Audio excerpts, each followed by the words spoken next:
দে মা দে রাখাল সাজে, সাজিয়ে দে মা এখনি। আমার মাথায় বেঁধে মোহন চূড়া, পরায়ে দে মা পিত ধরা, হাতে দিয়ে মোহন বাসি, একবার সাজায়ে দে মা ঘুরে আসি।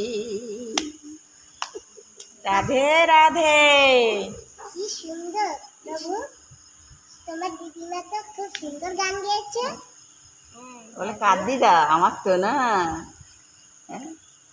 কার দিদা? আমার তো না। হ্যাঁ, হ্যাঁ হ্যাঁ, বলে আমারও তো। তাহলে তো আমারও। তোমার দিদা তো আমারও দিদা। প্রভু তোমার দিদা মানে আমারও তো দিদা না। তোমার আত্মীয় আমার পরম আত্মীয়। তোমার আত্মীয় আমারও আত্মীয়। হ্যাঁ, আত্মীয়